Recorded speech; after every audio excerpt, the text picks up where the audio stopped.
well, we didn't really get to see Lotus in groups coming out from All Night, and it was a map that they definitely had to work for, but finally, in the end, with the overtime, they're able to take Lotus and be taking us to a third map in the series. This upper finals, Roy, it has definitely been delivering, and that map was just chaotic on all fronts. Chaotic, high tempo, so many layers of strategy. It was amazing from every start of every single round and every single half and all the way to the end of the game. There's been so many layers that these teams are displaying. I do specifically want to mention the initiation of Tinchoff. It's somebody that we haven't really discussed very much, and the level of game that he showed today really allowed AK to kind of cross that finish line. Yeah, I think that, you know, obviously you look at him as Cypher and you say defense, okay, what did he do? And he was a lockdown, I think, just not only over towards C, but he was trusted upon to get a couple of really important trades to allow retakes to come through for AK, especially in that first half in particular. He was really, really magical in terms of reducing the numbers that AK were bringing on the site, making things a little bit easier for his teammates. And then when they got to the offensive side, that's when you started to see, again, his ability to lock down rotation. He was lurking a lot to the middle of the map alongside Sabando. They were problems for AK at certain moments, or pardon me, for 2G for certain moments. I had my teams mixed up. But I think the thing is, you know, when you reduce the numbers as convincingly as you do, you put these post-plant situations into 4v3s, 5v3s, 4v2s, which was often the case. AK were so successful at finding rebreaks, and I think just in particular on their offense, especially there at the end, getting clean executes and putting themselves in positions to have numbers at the end to hold the post-plant. Yeah, that's a really good point. I like the fact that you mentioned that there was like this sort of like slowdown in the mid round that allowed players to sort of do what they do best, right? And it's sort of been my own personal gripes with All Nights is sometimes they'd look a little bit too pigeonholed into a specific pace or into a specific style. But I feel like on this map specifically, they showed a lot more depth in their mid rounding and a lot more depth in their tempo changes and their tempo control, like their ability to put pressure on 2G in many different ways.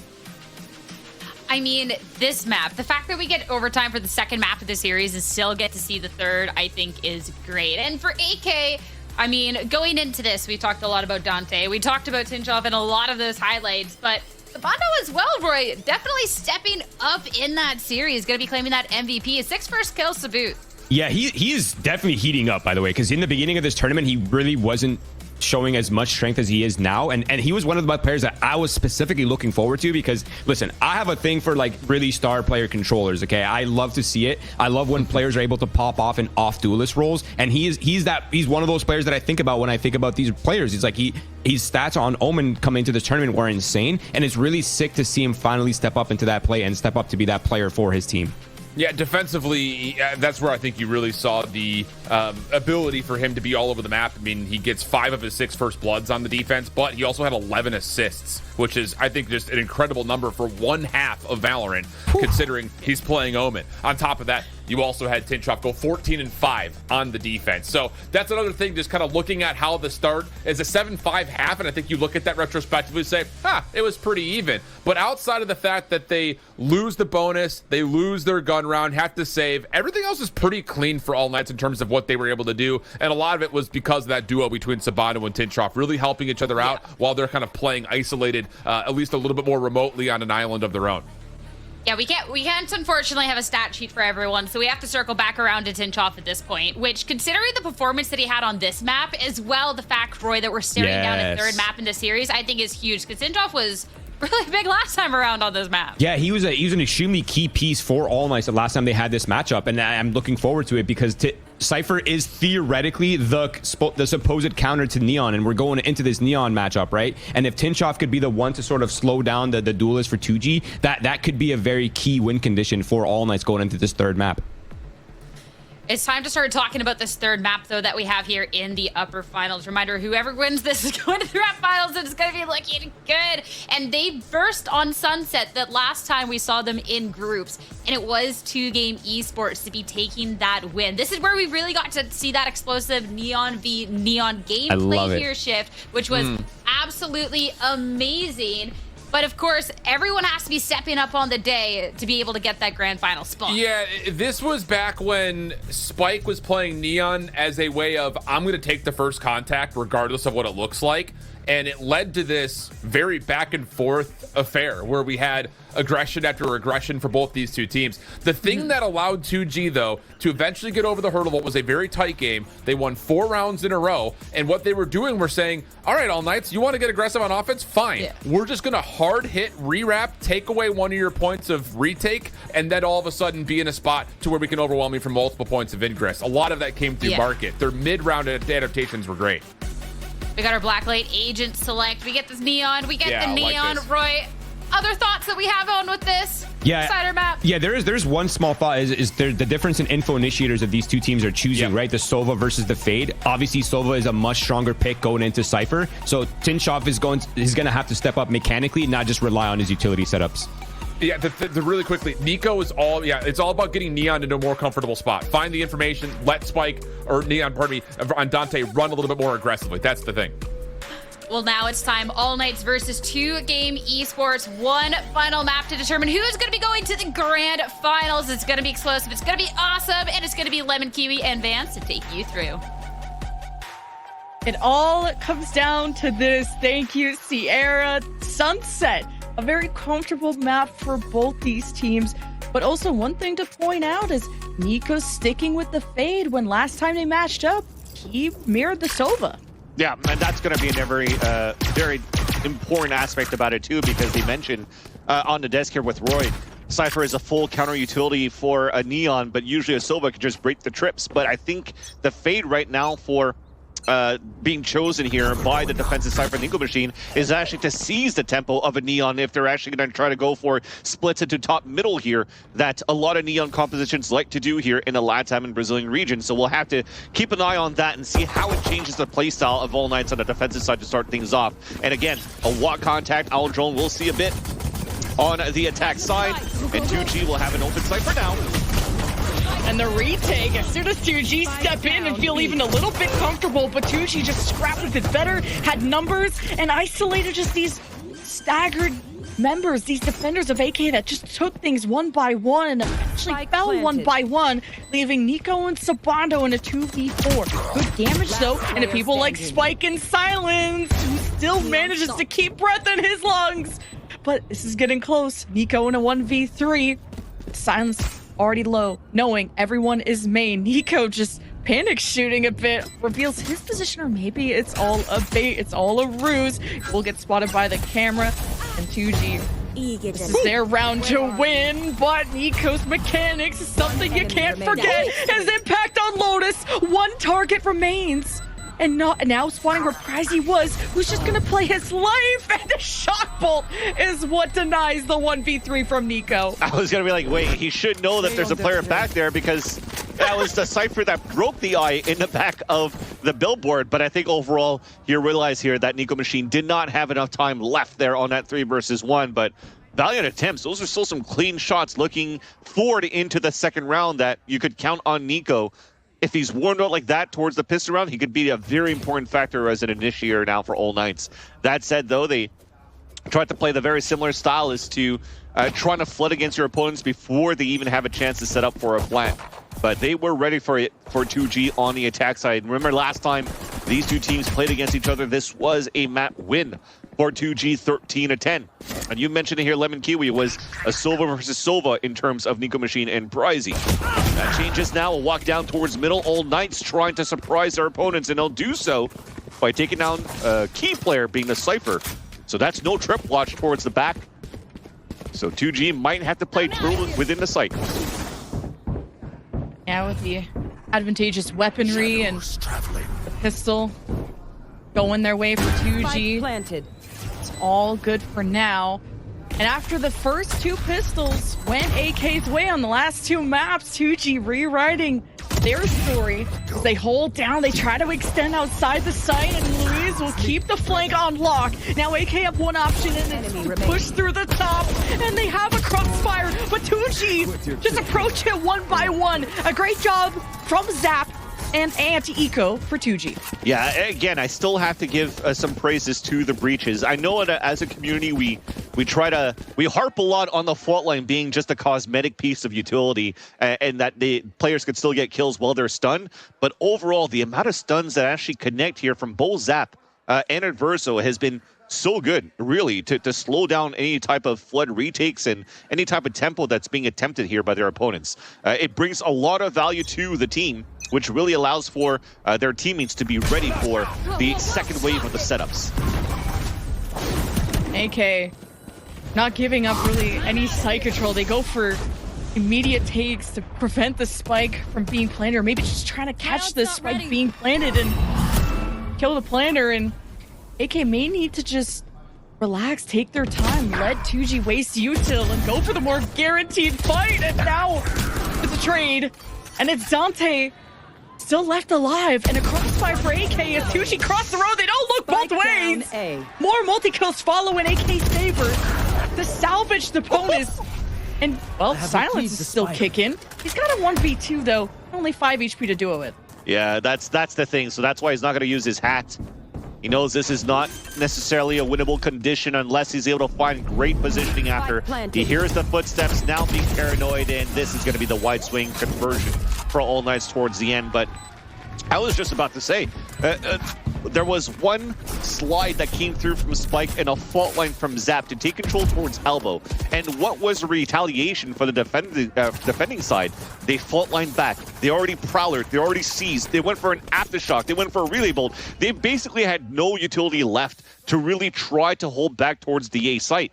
And I like that call to still for 2G, despite them knowing that it was a strong side towards this this A site. You could still walk up and try to play contact and hoping that the trades will come into your favor. But unfortunately here, you're playing against a hot Nico machine since the first pistol round, and also better weaponry for All Knights to set up that crossfire to win. But if anything, the util win, the util battle is being won by 2G at the very beginning. Flash forcing Nico back.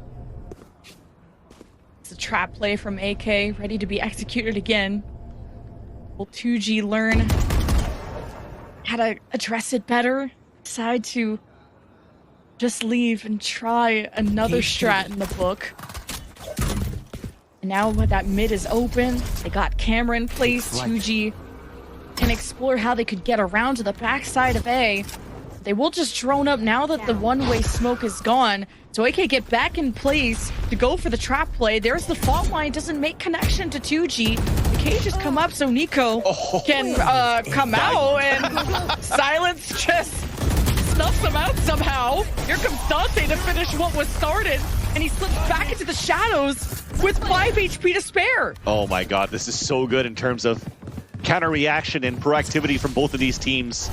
We'll have time to talk about it in a bit, though, because it seems as though for 30 seconds, we're going to go into this B site now for 2G.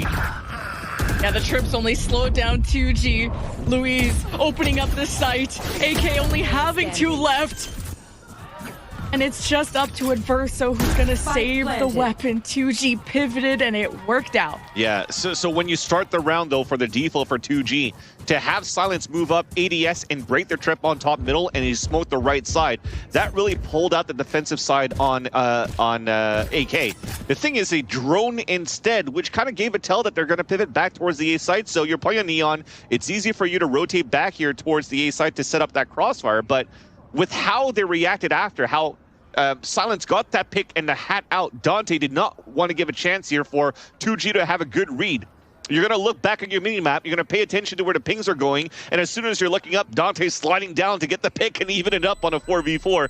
And then it forced the hand, an even 4 versus 4 situation. You had to anchor it up towards that B side. People are getting hit by trips over on B, they were draining utility, but towards the end, it's still a win here by 2G because of the amount of bodies that they had pivoting back off the hat that was thrown by Silence, sorry, and realizing where the weak side was. So again, I just love how that round was being played by both of these teams and how they're continuing to have strong communication to work in their defaults on both defense and the attack. And to adapt on the fly, like when you're in a map 3 in an upper final, like 2G not getting trapped and being more vigilant in how they cross. I guess the crossroads of A.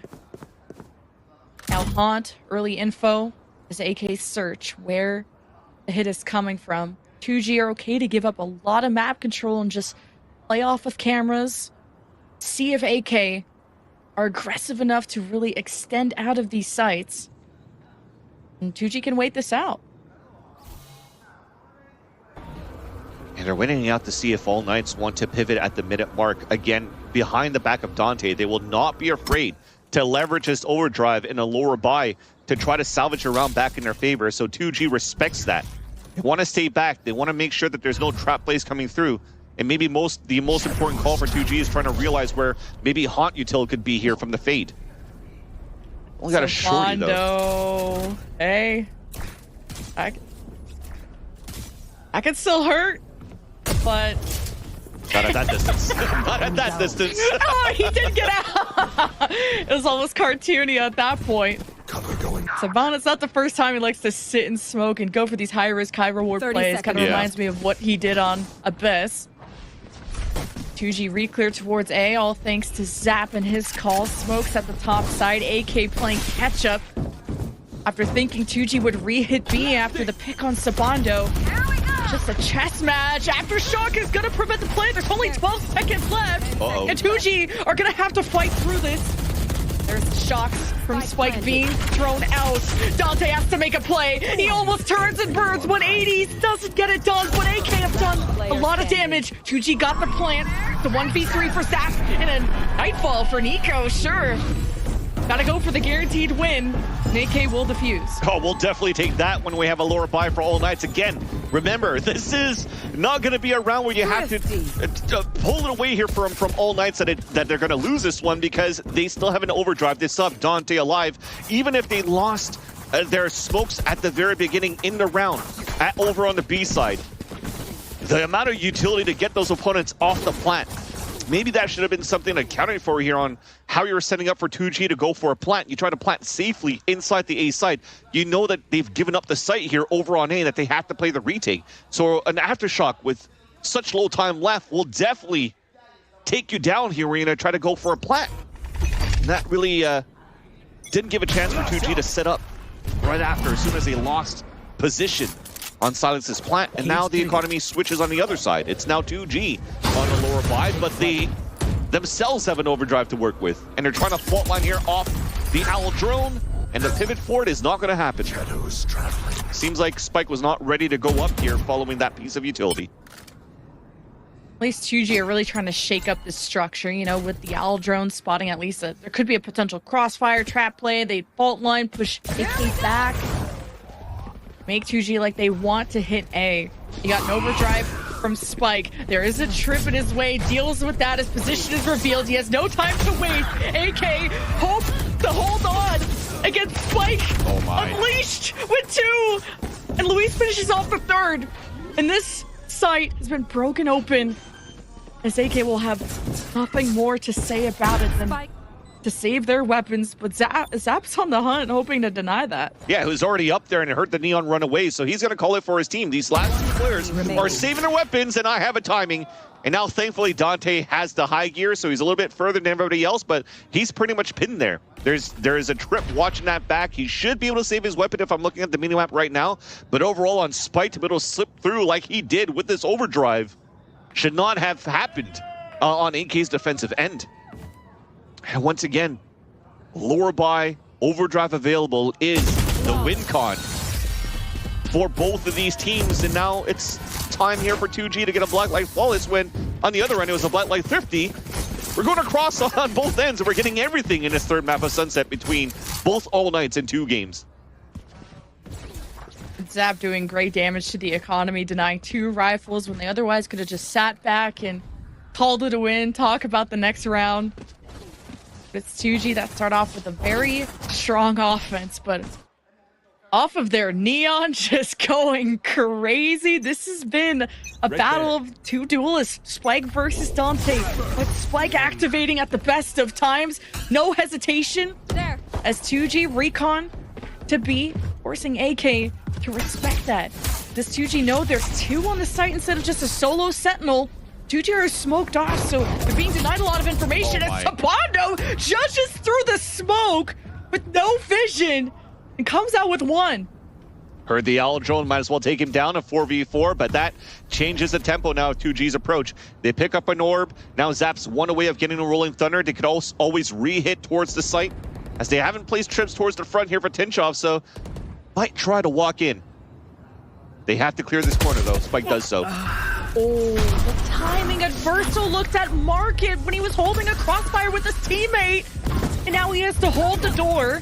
Now that at least his duelist joins him, but this is so disjointed from AK, and 2G know when to put salt in the wound and when to be aggressive. As soon as AK looked disorganized, it seems the perfect time for 2G to advance. This is yet another round going 2G's way.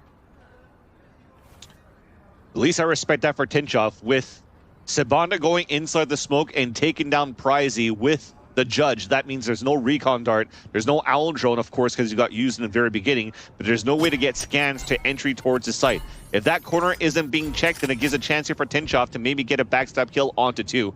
So a great job for Spike for the heads up to make sure that he walks up and clears that corner and guarantees that kill to allow 2G to just flood it within the site and get this round in their favor. You already hear Spike is on the hunt. Nice shot by Nico Machine, and I guess the observer didn't want us to see how badly of a kill that was going to be for Silence. Just like, close your eyes, you're about to get backstabbed. You're not going to save your weapons here for All Knights. And it's 2G now in the lead by 3, and an All Knights timeout. It seems as though just before we got into a timeout, Lemon Kiwi, they wanted to go for some sort of a half buy or force buy. I was surprised by that, and I think it's a great time to take a pause and figure out if that's the right move, because it's a big risk to just blow up your economy on a round. But hey, All Knights, they're full of surprises. If there's a team that's gonna force buy against you, it is them. Sometimes it is just no brain, all play. It is go in guns blazing, but this time that's more been 2G's play style, and it's AK kind of stumbling a bit, and maybe it's just a bit of timing, a bit of unluckiness of you hold the crossfire, you look at another angle real quick, and of course that's the moment the offense barrels through. So just something where AK have to relax, not overthink, and really trust on their reads. Exactly that, and it gives me a moment to just once again talk about how good they were against the M80 game on Sunset, on how their tempo wasn't always just a one gear hit, kind of like what All Knights does with Dante around the elbow control.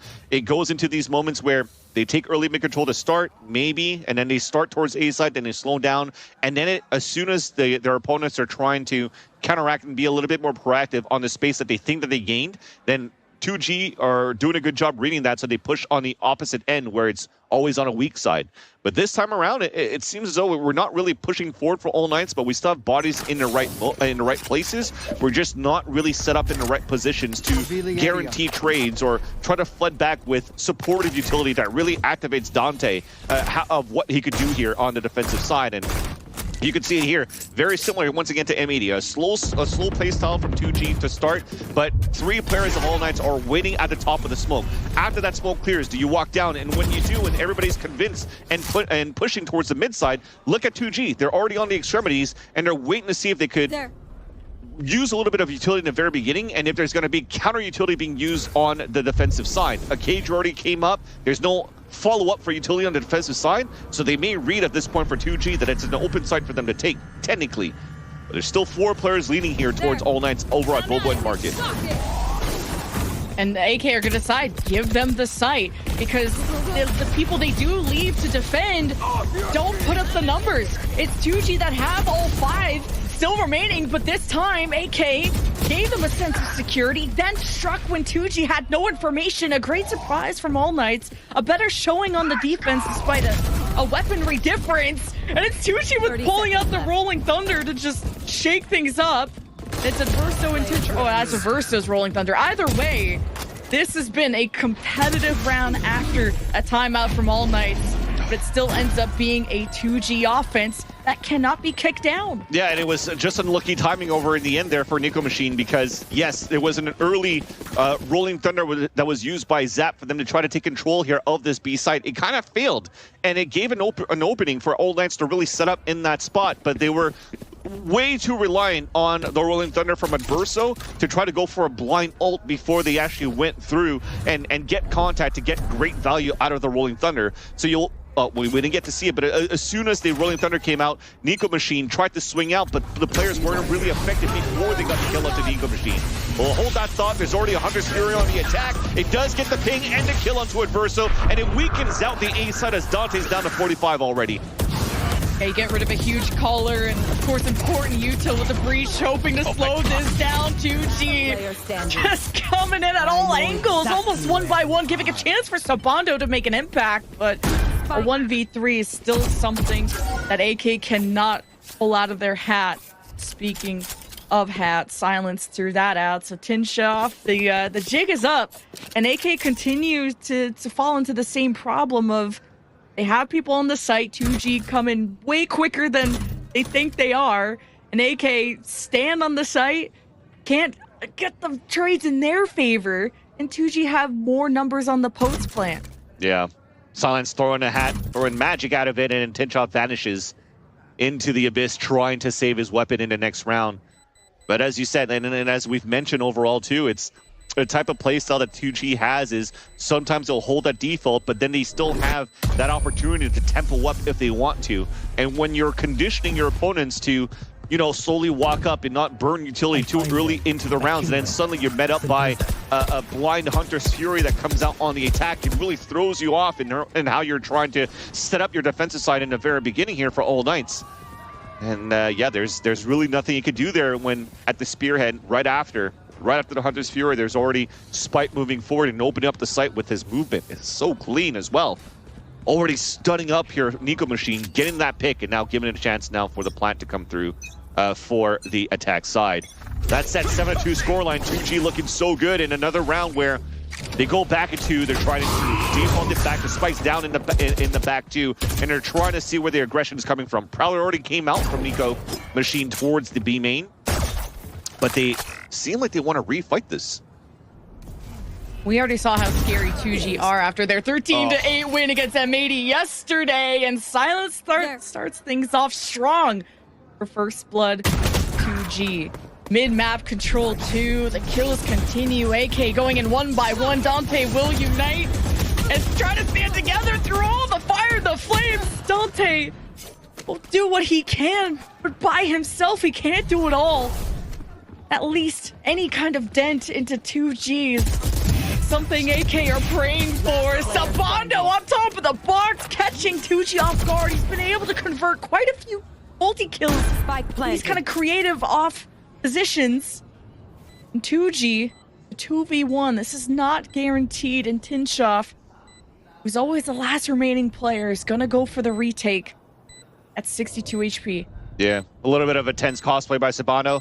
But Tinshoff, 62 HP, I was going to say maybe doable because it's not really Planet where they could go for a spray, but Tinshoff doesn't have any cages. It's just going to be, well, actually, they still went for a smoke in the front. So tap on the Spike.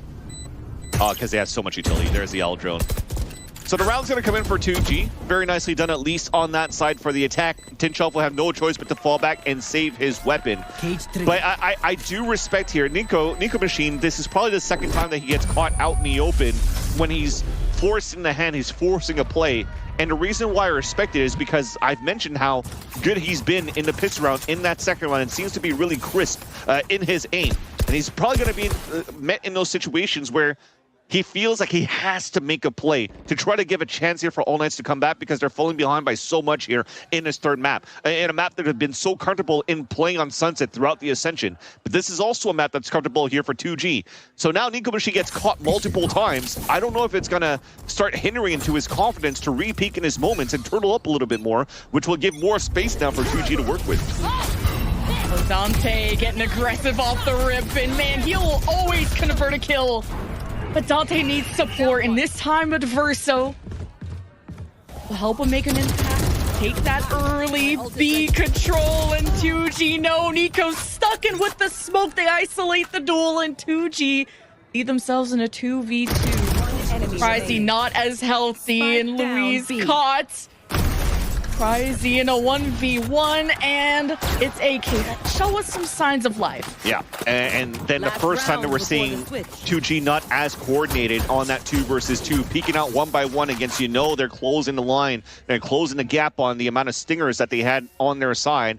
And as they peak one by one, they just get melted down. And as I mentioned and criticized Nico in that previous one where he might be afraid to really fight back against his opponent. He didn't care. Still got a kill. Still got a dink onto a second kill, which gave a chance there for Sabano to get that kill onto Prizey towards the end. So salvaging around at that point, trying to go for the trap play with the Neon and Breach. And it worked out. So we're moving to the last round. Also, at least in their favor, they're doing it again. It's insanity. You just do it again, expect a different result, and the result he wanted was more than one kill if you're Dante. He's trying to muscle a win as much as he can. It's a rolling thunder from Zap. Oh, I love that. They Overwhelm B. They walked instead of doing the Neon run, so nobody really checks Boba, and they timed the smoke too. So they have it pinned towards the B side. Nico Machine now has to throw the Nightfall and fights the one going towards the back, spots him. Yeah, it's a Nightfall. Nico in trouble. Maybe he's trying to snuff out Zap, who's at 4 HP. The Aftershock. Nico waits. Knows he's got enemies everywhere. Now he dances against cover, and 2G find him from his spot, from the shadows, to check out A. Knowing AK's defenders were pulled on that side of the map, 2G will outrace them to the plant. But Luis wants to wait for support. Just saw Spike moving in towards Elbow. They didn't really hear where the TP came from. They might have thought he went towards Gate. He might have this backstab, especially with Zap dying. This is winnable now for All Knights. Plant Sabano against Spikes. He's quicker. Tinshoff left the sole survivor in so many of these rounds. 30 HP, and he plays the dance against Spike. He likes these high grounds, and he catches Tinshoff. It's a 9-3 half for 2G, but a scenario that All Knights are all too familiar with, and how they came back against Galoris yesterday on Bind to force OT and win. All Knights, this deficit is nothing to them. The sixth sense from Spike to turn around to get that pick on that timing that we thought Sabano had off that TP towards the end. But I want to take a step back again to Nico Machine, playing against a Zap 5 HP and expended all of his utility. Haunt, double Preller against a player that has 5 HP. I'm sure that's called out by his opponents. We talk about how under that pressure at this moment now, he was afraid he was going to get pinched towards the B main, so he's just trying to unload as much as he could and isolate these kills, and unfortunately couldn't get a single one. And that really started to snowball there and not work out in favor of All Knights to hold that 3 versus 3 and give a chance here for 2G to TP over and get that win. Luis with the last pick, and now a 9-3 scoreline for 2 game. Remember, this is a team that made it to this moment thanks to circuit points. You got into the split of Brazil in terms of the challenger scene, and they actually lost against a different team that didn't even, they lost into what, the lower finals against Galoris actually. And because of that, they still had enough circuit points to go over Team 7 and then still make it to this moment, and now have a chance to make it into the grand finals and for a chance to ascend to the Americas next year. And for All Knights, yes, they're facing a pretty heavy deficit, but they've always been an offense-oriented team. Tempo can be weird on defense for such an aggressive team that only know the W key and whether to stay on the site, when to give that space, when to fight for it back, when to save weapons, when to force. So many decisions on that defense. But All Knights just could not stop 2G, or couldn't get those early picks. At least start a round off on a good foot if you're All Knights. But All Knights, just like on Bind, they came back on offense. Exactly. This is where All Knights can shine. Strap yourselves in. TMV chat, Sliggy chat, Sean Garris chat, it's not over yet. 9-3, we thought it was over for All Knights when they played against Galoris yesterday, but they were able to come back into that one and win this in overtime. And we know that All Knights once again could do it, this time on the attack. 3 players pushing out towards B, and the Haunt is going to spot Spikes just behind the billboard. So much punish. Spike is going to be forced out of his position. Does he have a teammate to go for trades? And, well, Luis doesn't know who to shoot at. There's a smoke in his way. Such a great reaction for making to punish that position from Spike. And it's first blood for AK. They're great starting their pivoting out here, and look how turtled we are for 2G because we have zero information on how they're currently working the mid side, and you're afraid of making footsteps when you're falling back. They went all the way for a long rotate back towards the spawn for Pricey. But AK are about to still deathball in this moment. Despite having a strong suit, a strong hold on the A side, there's still power of numbers for the attack side of All Knights. Yeah, it's a 5v3 favor of AK on this side at least until Luis gets back, and Dante will waste no time slipping on by, even playing off the paranoia from Luis, catching Pricey, and silenced again. And this is just destiny for AK to pull through yet again. And that's just starting off with protocols, right? You go back to the fundamentals where we talk about a macro game that's been so good here for both of these teams. And now when everything's donezo, at that point you're rotating back as a group and you're playing a numbers advantage. You stay as a buddy system and guarantee that extra trade. And in power of numbers, you should be able to come out on top in these fights, and they did here for All Knights. So a much needed, important pistol round displayed here on the attack side of All Knights. They have a chance now to play a fairly strong anti-eco. They have already a Phantom in the hands of Dante, where he's looking to slide here on the fight, but he gets denied by Luis. Luis is stepping up. He's had quiet games, but he's been nothing but loud, and not in terms of the quantity, but the quality, the impact of these kills. 2G. It's only one or more to go, and there is mid completely open for AK.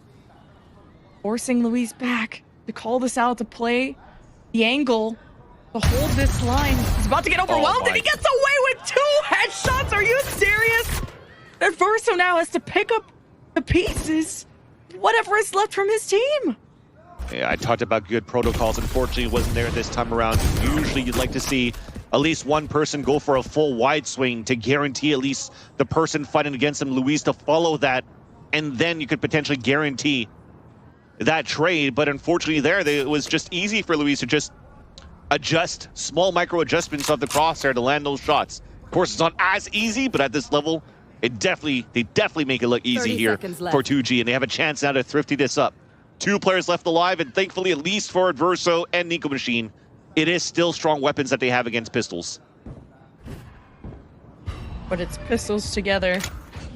You put a lot of sticks together, they're harder to break, and it shows right there. Spike owning that against Nico.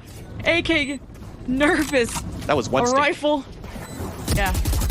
1v1. He's got the bigger stick, and it's Adverso that gets away, and with the crossfire, the counter came out. He slipped away. A 1v3. Just trying to play his life. Just knew that shock bolt was gonna come out. 1 and not the 2. Damage done, but no cigar. And it's 2G up to 10. Dangerous territory if you're an All Knights fan. Yeah, and usually at this moment, because you got thrifty like that and you're winning pistols against a rifle, you'd say it's Jover, but this is still All Knights we're talking about, so I'm not going to say it's Jover yet and see what All Knights could pull up with here in these next rounds, because I have to look at the ult economy that we currently have here on the attack side. Will they have an opportunity to actually convert something out of grabbing orbs, maybe activating an overdrive for Dante, or maybe just simple leveraging the fault line and the C's to allow Dante to get some sort of opening? They won't call a timeout to try to muster something up here on the side of All Knights. Oh, they're going for another hero rifle, actually. So Dante with another Vandal. He will pull his team to victory by force if needed. And AK's entry has already been pinged, probably from the trips. The cage behind him, aftershock to force 2G into uncomfortable positions. And now it's an all-out war where 2G hold the wall, pillars set on the site. And Spike still in hands from Sabando, who gets out almost into market, but now it is dropped, and now it's feeling more and more Jover. But Dante, the hero rifle, the hero duelist, for AK, 1v2. Give Pricey a haircut. Easy for him. Now a duel against Luis, who has stepped up for 2G. Can he do it again? Luis with a big win to put 2G up to 11. A rare miss coming out there from Dante, a big pick coming out from Luis. And I love the move from Dante when he came back towards the headshot to take down Pricey as that Sova. Why? Because the information was there. Yes, there was a bit of a fumble with Samantha running out towards the A side, thinking that the rotate already happened there for Luis inside B, and he gets caught. So then you isolate your 1v1 towards that site, and there was an opportunity to grab that spike and run out towards the A side and win the timing because you were Neon against an Omen. But Dante felt comfortable that he could win that fight against Luis. And Luis had other plans in mind and denied that victory here for All Knights. But again, this was only one rifle.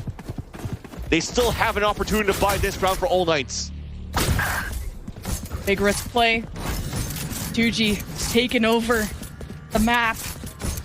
And now getting caught by AK. Gonna slow things down. Play more reactively. Finally around in AK's favor when they have weaponry to actually contend with. Close to some important ults, not the Rolling Thunder yet. But Dante with an overdrive, and you've seen what he can do when he knows where those pieces are. He knows how to shred them. Dante needs information to work off of. With him falling first here, looks like it's AK that wants to be a little bit more proactive. Big paranoia though, pushes him out. Zap, gonna dodge here the aftershocks, got the support. Louise, no paranoia. Smokes and a teleport. Someone's pissed.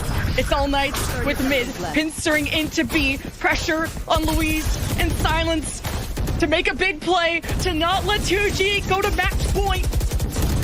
And here, filtering through the smoke, my God!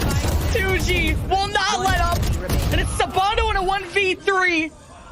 It's a minor win against Silence, who may have run out of bullets. But Sabando's running out of HP. It's 5 left, and now to 0. 2G to 12. A masterclass so far by 2G. You see the idea around All Knights of why they're grabbing that fade. This is the second time that they're trying to go with the C's aftershock just to try to catch some players into these tight-knit corners that might not be watched when you're going for these executes. But it's not working out. It's missing. So it's not giving enough right now in terms of util to try to get some better pings within the sites when you're hitting within these sites now for All Knights. And a small gamble and a comp change might be, unfortunately, overplayed now and overthought by All Knights. As they're trailing behind now 12-4, and of course, it has to come down to this. For us to wait a little bit longer to see if All Knights could pull back the comeback here. Again, it's not over yet. It went from a 9-3 scoreline to a 12-4 scoreline for Glorious on that second map of Blind against All Knights. A different composition, a different story, a different team, but still had a player that activated the whole time on that side for Glorious. Actually, two. There was Urongo, there was Sato. Just popping off there on the side of Glorious, yet All Knights still found a way to fight back. Now we'll see here for All Knights. One more time, backs against the wall to see if they could bring this into overtime. If not, at least it's not going to be over yet for All Knights. They still have the lower bracket run that they could do here, Lemon Kiwi, but you definitely do want to have the upper seed going into the grand finals, especially when you have a 2-map ban in your advantage. You should have a 2-map ban in your advantage going into the grand finals. You definitely do want that in your favor here for any of these two teams that wins the series. Speaks to how much 2G have prepared for this moment, this opponent that they know so well. It's a comfortable matchup. They've turned their Abyss of results around from losing 13-7 to 2G winning Abyss to a whole new story on Sunset. 13-10 went the way of 2G on Sunset before. But that was close. This is not. All Knights look quiet. For the first time in all Ascension, I don't see All Knights doing all the yapping. It could be just them locking in. They've come back from worse. They got ults. They got a broken buy, but they don't have broken spirits. That's for sure. And they're going to try to keep the tempo in their favor. The Haunt doesn't go deep enough. Allows for the first pick to happen for Silence, but it gets immediately traded out. Although not committed towards B. Tinchoff, big responsibility right now to watch his flank. Now it's a marathon, not a sprint. It really sucks to lose your star player of Dante early, but he went 1 for 1. And Louise activated. here for Oh, 2G. Bye-bye, Spike. Now he's overpressed here for Luis, and he's about to get surrounded. The Spike is down, and Juan, what the heck is happening? It's all up to Sabando in a 1v2. It's not over, and it's not going to be about the Spike. It's going to be about the element of surprise. How can he get behind 2G? And Like what that. can he do with full util? Like that. Thankfully, Tinchoff, despite him dying, was still holding towards the A-main push. So, oh no, he missed it! He missed the Spike! Gun here. Spike shot it too. Well, they know they're 30 gonna hold seconds down for all the marbles for the grand finals. Sabando at least has a weapon. There is injuries on Spike's side, and a Huntress Fury that can't be used in this close of quarters. Smoked off. Sabando will be allowed to access the Spike. And now he's on the chase. And it's all about time, and it's all about 2G, 2 game to the grand final towards the peak of the mountain to ascend amongst the greatest. Oh, pain right now for Sabando, where we praised how good he was in these moments too, but unfortunately let that slip. But yes, look at the crowd, look at the support from 2G's side too, of how much this means to them. Again, remember, a team that was not supposed to be here made it through circuit points, are now at a grand finals. And how much does this mean here for the team like 2G in the grand finals? Because if you're looking at their map pool of what they've played so far throughout this Ascension, they haven't even shown their Haven yet.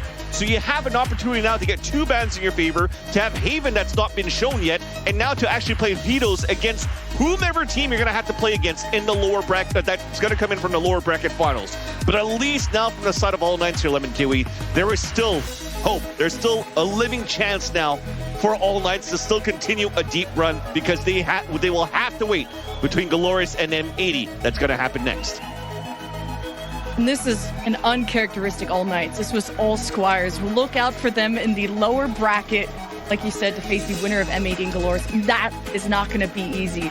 2 game who only even got to playoffs over round differential, over Reta, and the support in the crowd has meant so much to them. And this has been an incredible series with an incredible turnaround for 2G to lose Abyss and then to win it this time, to even somehow improve their sunset, to absolutely demolish All Knights, to make them look silly, to make them play off their game. That is what's critical. And 2G will look ahead with a big advantage, and their heart's full too. Yeah, and this was a story here as well for 2G when they first started their tournament. They looked pretty hot, right? They went from like a 2-0 to almost not making it here into the playoffs, and had to wait into the sidelines to see the final result of like the TSM matchup against All Knights to see if they would make it through or not. So again, the story is pretty crazy for 2G so far. If it wasn't for their opponents and whoever wins, then they wouldn't be in these situations. And now that they're taking full advantage of it, and there are first grand finals here in the VCT's Americas Ascension tournament. And what do we think about 2G potentially ascending? They are in the grand final. We have one more match to go, but let's hear from the desk. This was an intense game 3. It really wasn't. First things first, big congratulations to 2 game for being in the grand finals. I mean, the celebration at the end, I mean, again, like everything else, it's hard to root against them at that point. It's a team that they had a lot to prove coming into Ascension. They had a lot to prove once they got into that group stage, and I mean, Shift, they've been stepping up. When I look at this Sunset map, this was decently close last time these 2 teams played, but 2 game, they have been leveling up their game. Yeah, and again, I hate to sell this short because, you know, their first side of their opening matches in the round robin, it really did feel like it was Spike and Silence really taking over. But where I'm giving this team credit is coming off of a very poor finish to the group stage into a very difficult upper bracket matchup versus M80. The whole team put together a good playbook. They read M80's rules in terms of how they wanted to play the game. They wanted to play more retake-based, focused gameplay, and 2G come out and counter that. Yeah, All Knights want to do the same thing, but faster. You stop that from happening. It's just they're reading their opponents at a very high level now that they've played them twice. Yeah, I kind of want to, sorry to cut you off by the way earlier. I kind of wanted to reiterate something that Van Silly said, because I think he kind of drove the point home, which is the fact that this team barely qualified into this event. They barely qualified into playoffs. They had to wait until the last few rounds to figure out if they were making it or not, and they ended up doing it. And this is the true underdog story. Like, this team is not supposed to be here, and the fact that they are the first team to be in upper finals, or in grand finals, excuse me, is insanity. And it's part of the reason why is, yeah, they have Silence, they have Spike, but whenever a third player on their team steps up, that's when 2G looks amazing. And this time it was Louise who really stepped up for them on this third map. I mean, even if it was a team that might not have been here at this point, they've not wasted the opportunity at all. And that's something I really want to applaud them on. I Definitely. think showing up here, I mean, once we hit the group stage, everyone kind of had their expectation. Everyone had their tier list, and there was a lot of things that were flipped on its head. And 2G performing to this type of standard and being able to consistently level up, I think it's just been so strong. And I mean, Shift, yeah, you're talking about it, that yeah, coming into this, there was so much talk about Silence. There's so much talk here about Spike, but the rest of the team really being able to show why they're also worthy and that we should be talking about them more. Like, this is such a big team collaborative effort. Yeah, they've definitely shown out of the teams that remain that they are the best at game planning. And I think what they're doing out of game is affecting how well they're performing in game. It's very easy for you to say that, but again, the way they countered M80 yesterday, the way they came out after having learned that all Knights want to play fast and aggressive and there's going to be mirror matchups, they dealt with it perfectly. That last map, I think, is the exact epitome of doing so, where defensively,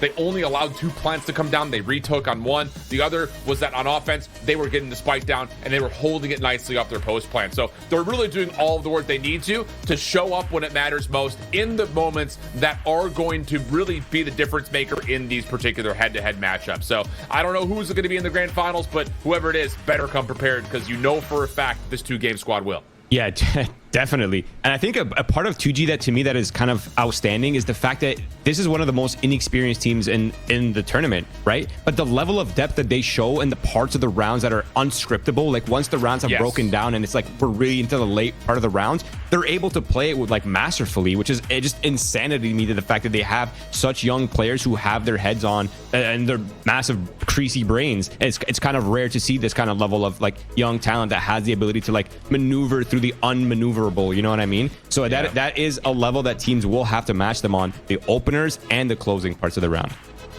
It's literally the poster child team of it can only go up from here, and now they're in the grand finals and have the opportunity to really go up to the highest standard, go into VCT Americas. Of course, we have to find out who is going to be joining them there. They still have a road ahead of them. We're going to be taking a break and interview, and on the other end of it, time to head on over to the lower bracket.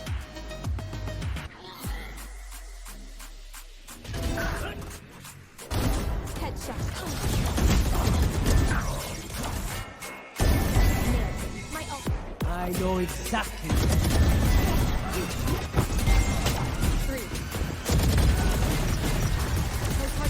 One enemy.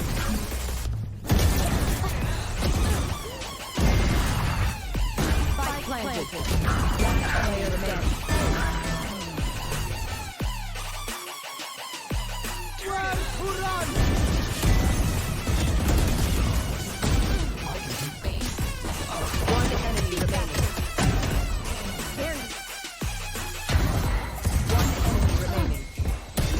One enemy remaining. One enemy remaining. Seconds left. One enemy remaining. One enemy.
Lead.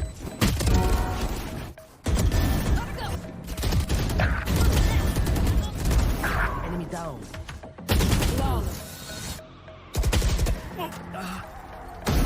Neon. Last player standing. Spike planted. One enemy.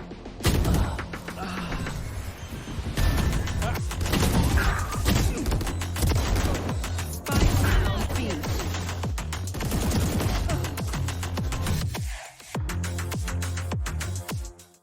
Favorite trend, probably.